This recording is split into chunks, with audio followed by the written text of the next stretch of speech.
नमस्कार, मी अनघा दोडपकर. अश्वत्थामा भाग 29. सर्व तीर्थांचा समूह असलेल्या सन्नरहित सरोवराजवळ अश्वत्थामा आला.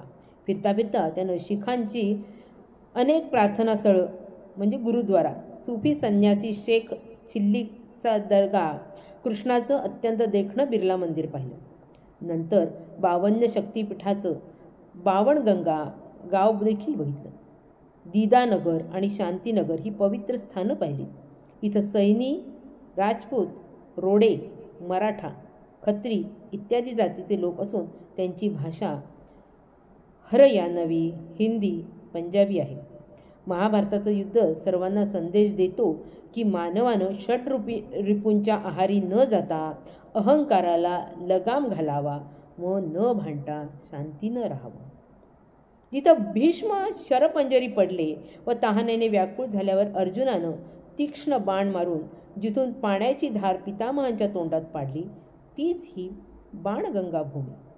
पितामहांचं भीष्मकुंड किंवा भीष्म सरोवर. तिथे आल्यावर त्याला भावना मात्र अनावर होऊन त्यांच्या हजारो आठवणींनी विलक्षण गलबलून ढसाढसा रडू यायला लागलं.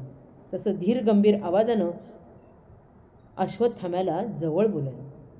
भीष्मांनी त्याला पोटाशी धरून आलिंगन दिलं. ते म्हणाले, तुझ्या पित्या एवढंच मी सुद्धा तुझ्यावर प्रेम केलं.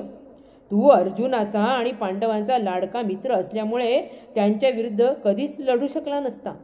युद्ध कुणाशीही असो, मग ते बंधू, पुत्र, सखा असो, तिथं तडजोड होऊ शकत नाही. समोर जो उभा आहे तो शत्रूच. ही युद्ध भावना जागावी लागते.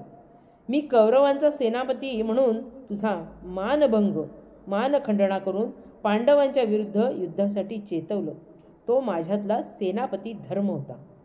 या 5000 वर्षात यातनाही लाजवेल एवढ्या यातना तू भोगल्यास. महर्षी व्यासांची कृपा आहे तुझ्यावर. कृष्ण तुला जरूर भेटेल असा आशीर्वाद देऊन त्यांचे शब्द विरले. नंतर गौरी शंकराच्या मंदिरात जाऊन महादेवाची पूजा करून ज्योतिसाराकडे तो निघाला. अनेक युद्ध होऊन प्रचंड मनुष्यहानी झाली. इथंच श्रीकृष्णानं अर्जुनाला गीता सांगितली होती. कर्मयोगाचं तत्त्वज्ञान इथल्याच केळीच्या झाडाखाली. ते झाड आजही तिथे उभं आहे. तिथेच असलेल्या कुरुक्षेत्र पॅनोरामाकडे आणि विज्ञान केंद्राकडे तो गेला. हा पॅनोरामा जगप्रसिद्ध असून महाभारताचं युद्ध विज्ञानशास्त्रावरती कसं आधारित आहे याचं विश्लेषण प्रत्येक घटनानुसार मालिकेद्वारे, लाईट्स आणि साऊंडद्वारे गीतासार तत्त्वज्ञान सांगितलं जातं.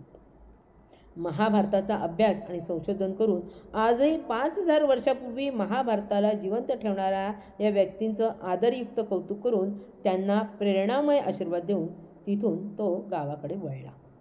अश्वत्थामा स्मृतिपटलात गेला. कुरुक्षेत्रावर दोन्हीकडील सैन्य समोरासमोर उभं ठाकलेलं त्याला दिसलं. पहिल्याच दिवशी पांडवांचे 2 मोठे वीर महारथी विराटपुत्र श्वेत आणि उत्तर युद्धभूमीला अर्पित झाले. ज्योतिसार कुरुक्षेत्रास्थानी बसलेला अश्वत्थामा स्मृतिपटलातून बाहेर आला. समोर फक्त मोकळं मैदान आणि बोचरा वारा. युद्धाचा पहिला दिवस अलिप्तपणे बघताना अश्वत्थामा सुन्न झाला. त्या दिवशी वीरगती प्राप्त झालेल्या सर्वांना त्यानं श्रद्धांजली अर्पण केली. धन्यवाद.